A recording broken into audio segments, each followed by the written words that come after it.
com a gerente de projetos da Bianimal, a Janaína Braga, para falar um pouquinho sobre transporte de bovinos ad libitum. Janaína, bom dia. Bom dia, Tavinho. Tudo bem por aí? Tudo bem. O latim já tinha saído. Acho que ad libitum é uma expressão em latim, não sei, acredito. Então, o latim, Sim. eu já não tive latim na escola, já tinha acabado, já tinha saído já. Mas então, eu sei pouca coisa de latim, bem pouco.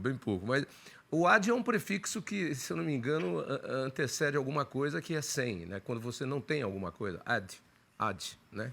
À vontade, como se fosse sem restrições. Sem restrições, tá.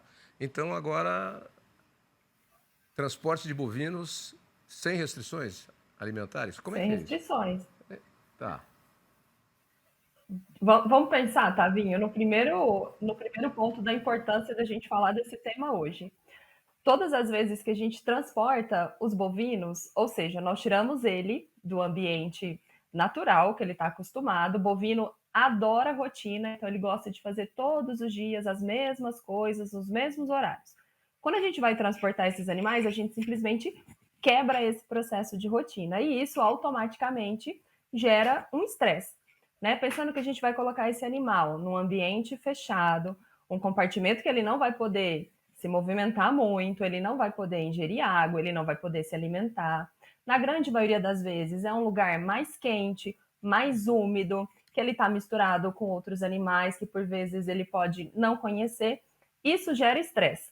Né? E todas as vezes que a gente não consegue, Tavinho, atender às necessidades mínimas desses animais, mesmo numa condição de transporte, a gente pode ter consequências muito ruins, né, para o bem-estar do animal, sem dúvida, mas também as consequências que vêm em função disso. Né? Os animais que tendem a ficar mais doentes, que reduzem o desempenho quando desembarcam na fazenda, e aí onde vem a maior problemática, né? A ocorrência de lesões nessas carcaças quando esses animais, né, vão ser abatidos, problemas com abate de emergência, ou seja, animais que chegam no frigorífico muito debilitados, muitas vezes machucados e fraturados, e precisam ter esse abate, né, sendo realizado ali antes dos demais do lote, além da pior consequência, que é a gente tem animais que podem até chegar mortos em função desse transporte. Então, é um assunto que a gente precisa discutir, debater, porque o impacto que ele tem no sistema produtivo é muito grande. Eu imagino a gente, às vezes, numa viagem de carro de 4, 5 horas, onde a gente pode parar para se alimentar, para fazer as necessidades e tal. Já é uma coisa estressante, você fica ali confinado, você está fora da sua rotina, a não ser que você seja motorista de ônibus, né, ou de caminhão. Aí tudo bem, mas não é o caso da gente que é passageiro. Eu imagino o animal. Não mesmo. Eu imagino o animal, como é que fica. E onde entra esse conceito aí, o ad libitum? Não, o ad libitum era para a gente conversar aqui sem restrições. Então, né, vamos trazer Ah, tá. Agora eu os entendi. pontos para discussão. Agora eu entendi. Então já estamos conversando. Eu pensei que era algum. Já estamos ad É, libitum. já estamos ad libitum. Eu achei que era um conceito de alguma coisa. Vem cá, e quais são os cuidados que Não. você precisa ter? Porque você já descreveu aí toda a cena. O animal está lá confinado, em pé, chacoalhando que nem rede no trajeto inteiro da estrada. Vai, balança, bate aqui, machuca. Aí, quais são os cuidados que se devem ter? Alimentação e etc e tal. Faz parada, não faz? Como é que você sujeita esse animal a uma menor condição de estresse? Porque algum percentual de Uhum. estresse, que quanto menor for, melhor, mas algum sempre vai ter. Não dá para tirar ele totalmente do estresse, porque ele está totalmente fora ali da situação dele. Né? Porque quais são os métodos corretos de se fazer isso, Janaína? Ó, Tavinho, esse é um ponto muito importante que você trouxe. Por mais que nós façamos o nosso melhor, que façamos todas as boas práticas, né, que manejemos os animais da maneira correta, algum nível de estresse vai existir. Mas ao mesmo tempo, a gente tem que lembrar que os animais eles são capazes de lidar com uma determinada quantidade de estresse e eles conseguem se recuperar disso sem nenhum prejuízo. O grande problema é quando a gente aumenta, né, muito esse nível de estresse a ponto do animal não conseguir lidar com aquela situação. Então, uma das premissas básicas quando a gente vai transportar os bovinos é pensar sempre que, quando eu embarco esse animal nas melhores condições possíveis, a chance de que ele desembarque bem é muito maior. E o que eu quero dizer com essas melhores condições possíveis? O animal que está fisicamente bem, ou seja, não tem comprometimento para se manter em pé, como o Tavinho comentou, ele vai ter que ficar em pé dentro do veículo. Se ele tem alguma lesão, alguma dor, alguma debilidade, a chance dele cair é muito grande. Então, primeiro, né, embarcar animais que estão aptos para o transporte, estão bem fisicamente.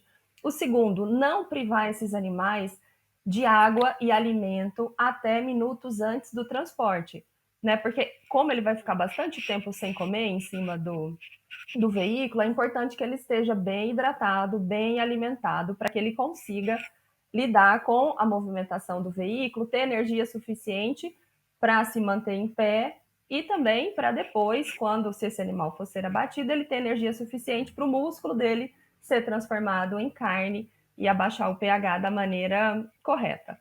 Outro ponto muito importante, Tavinho, é que a gente tem equipes que fazem esse manejo de embarque dos animais treinadas, né, capacitadas para entender como que esse manejo deve acontecer, o embarque, não utilizar instrumentos pontiagudos, né, dar preferência pelo uso da bandeira e fazer todo esse processo da maneira correta. Pensando que, na melhor das hipóteses, depois do transporte, esse animal tem que desembarcar numa condição muito próxima àquela que ele embarcou. Então, toda vez que eu já embarco um animal que está debilitado, que está desidratado, que está com fome, que está machucado, eu não posso esperar que ele vá descer desse transporte melhor, né? A tendência é que ele desça pior. Então, a importância da gente fazer esse processo correto aí na seleção dos animais nesse primeiro momento. Porque o próprio embarque ou desembarque já é uma situação completamente fora do padrão. O animal está acostumado a ficar em pé ali no pasto, tem grama, tem capim, ou ele está num terreno com um pouco mais arenoso, etc. e tal. A hora de colocar ele no caminhão, já é aquele estresse, né? Já é aquela rampa lá com algumas tábuas assim para ele não escorregar. Ele já vai aos trancos e barrancos, né? E com o pessoal empurrando porque tem pressa. Então, esses cuidados acho que são fundamentais. E eu tenho uma questão para te perguntar, para te colocar. Qual é o tempo que o animal consegue resistir sem estressar demais numa viagem? Porque tem viagens curtas, tem viagens médias e tem viagens longas. Quais são os critérios que devem ser adotados, dependendo do tamanho da viagem ou do tempo de horas da viagem?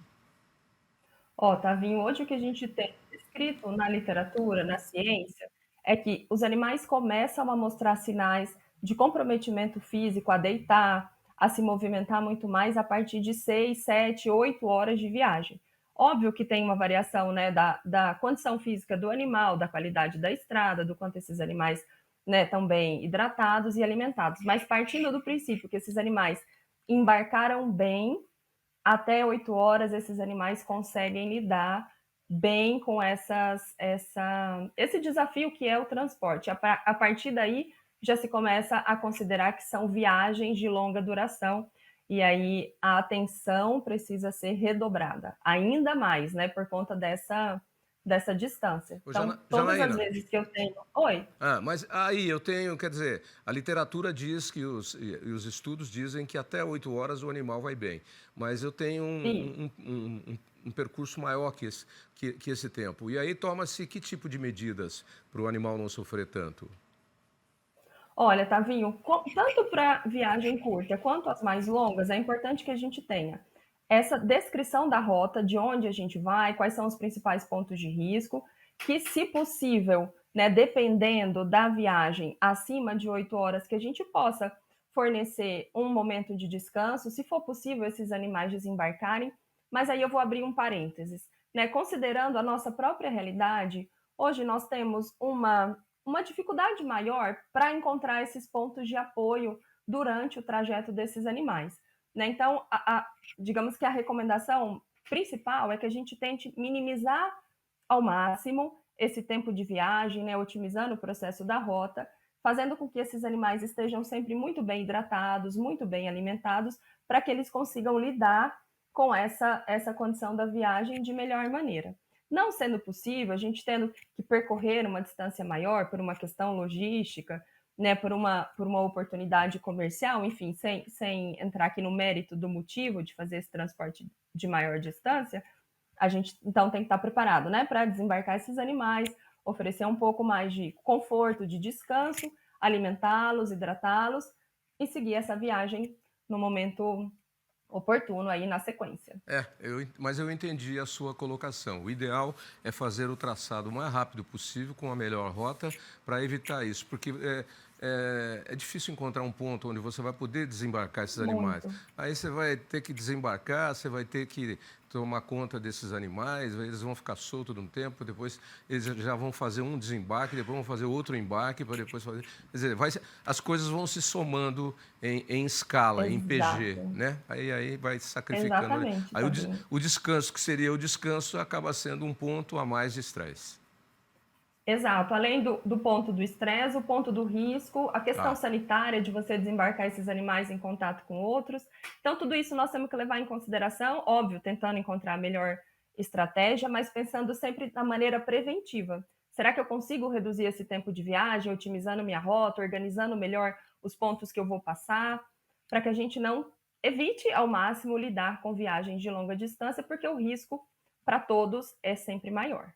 Temperatura também, né, Janaína? Acho que a gente tem que levar em conta. Se você pode fazer uma viagem durante um período do dia que seja um pouco mais fresco, para os animais não sofrerem tanto calor, principalmente se for uma área muito quente do país, também acho que é aconselhável. Né? Não sei, estou falando aqui ad libitum. Sem dúvida. E, Tavinho, tem um ponto que é muito importante a gente pensar. Os nossos veículos, hoje, que transportam os bovinos, principalmente, eles não têm um sistema de ventilação, Não, digamos que anexo ao veículo. A ventilação, ela ocorre de maneira natural a partir do momento que esse veículo se movimenta. isso, isso. Então, esse é um outro ponto de atenção. Sabe quando a gente recomenda assim, vamos parar para deixar os animais descansarem? O risco da gente aumentar a temperatura dentro do compartimento é enorme, É. porque não tem vento entrando e tirando esse calor. Então, você pode, digamos que parar para atender um descanso e criar um outro problema, que é elevar a temperatura do compartimento, causando um estresse térmico aí por calor. Enquanto o caminhão está andando, o ventinho está circulando ali. Então, tá no entra e sai, entra e sai. Quando parou, vem sobe o bafão, Exato. como a gente diz. É só pensar você. O famoso bafão. Você está dentro do carro com os vidros todos abertos ou com ar-condicionado e está num lugar, numa estrada, onde a temperatura média externa está em 32 graus, a hora que você sair, meu amigo, do carro, né? Se o vento está entrando e saindo, tudo bem. Agora, a hora que parar o carro, vai subir o calor. E pode acontecer ainda mais, piorar ainda mais a situação, né? Exatamente, Tavinho. Exatamente. Vai e pensa que nos bovinos a gente ainda tem um agravante. Eles estão urinando e defecando dentro do veículo. Então, a umidade ela vai aumentando muito mais e a própria produção de gases irritantes também. Então, além do calor, tem essa concentração dos gases que quando ela é excessiva, né, principalmente aí nessas viagens de longa duração, a gente tem esses gases irritando tanto a mucosa ocular quanto a mucosa respiratória, a mucosa nasal, e isso traz consequências depois para os próprios animais, né? A gente vê maior ocorrência de doenças respiratórias e outras doenças que vêm a partir dessa ação do transporte. Veja como é complexo, né, todo esse cenário e o quanto que ele impacta aí na saúde e no desempenho dos animais. Imagina se você morou 2 anos num lugar, aí você se muda para uma outra casa onde tudo é diferente. Já começa a complicação daí, né? Então, tem que tomar todo cuidado e o bem-estar animal entra exatamente aí. O transporte desses animais tem que ter normas, tem que ter regras e tem que ter bom senso, principalmente pelas pessoas que fazem isso. Porque, como nós levantamos aqui, você trouxe as questões, algumas coisas são perfeitamente previsíveis e podem ser evitadas, né? Então, o imprevisível aí é outra história. Agora, aquilo que você já sabe que vai dar problema, porque o animal que está sendo transportado fez xixi ali dentro, na carroceria, fez cocô ali dentro da carroceria, vai subir amônia, vai subir aquele cheiro fétido, enfim. Ele também não está feliz com aquilo, porque no pasto ele está andando, ele faz e ele continua andando e fica lá para trás. Né? Então, coisas que podem ser evitadas, vamos evitar dentro do melhor bom senso possível e de normas e regras que já existem e são claras aí para todos que transportam animais. Fechou, Janaína? Fechado, exatamente isso. Prevenir é melhor que remediar sempre. Opa, sempre foi. Embora não seja muito a prática de muitas pessoas, mas prevenir entendeu? Seja proativo, entenda o que pode acontecer de errado ali e você vai andar mais rápido e melhor e em melhores condições sob todos os aspectos. Esperar acontecer o fato para depois tomar providência, Não dá. não dá, é sofrimento para todo mundo e vamos lá, vai. O professor Matheus que gostava de falar. Tem que pensar também que tem prejuízo no bolso, viu? Prejuízo econômico. E muito. E muito. Muito. Perde um animal, o animal fica doente. É isso aí. Para você ter uma noção, hoje a gente tem uma estimativa de que metade dos animais abatidos tem um hematoma significativo. Cada hematoma desse resulta na retirada de meio quilo de carne. Se a gente coloca aí na conta 40 milhões abatidos, 20 milhões têm hematomas, meio quilo de carne, nós temos mais de 20 milhões de reais sendo perdidos por carne com hematoma todos os anos no Brasil. Gente, vai perder por quê? Já está sabendo, tem até dados estatísticos aí. Tem dados estatísticos. Aí você vai falar, mas foi só um machucadinho no meu boi. Não é isso. Não é isso. Você tem que ver em escala como é que a coisa está, que são os dados que a Janaína trouxe. É um machucadinho aqui, um hematoma aqui nesse animal. Mas aquele tem. Você começa a somar tudo, dá 20 milhões de perda ao ano. Né? Vamos cuidar bem deles. É um valor significativo. Bem expressivo, eu diria. Faz falta na conta de muita gente. Isso aí. E dava para fazer um monte de ações boas também se tivesse esse dinheiro a mais que tivesse entrado no caixa. Janaína, muito obrigado. Além da quantidade de carne, né, Tavinho, que ia alimentar as pessoas. Jogamos tudo fora, graxaria. Exatamente. Janaína, obrigado Maravilha. pela participação mais uma vez. Deixa aí um endereço de internet para quem quiser falar com você, por favor. janaina@beanimal.agr.br. Ok, gostei muito da nossa conversa de hoje. Vamos fazer outras, tá bom? Quinta que vem você volta. Um bom final de semana para você que já está começando. Hoje já é quinta. Tchau. Para você também. Até. Tchau. Até, tchau.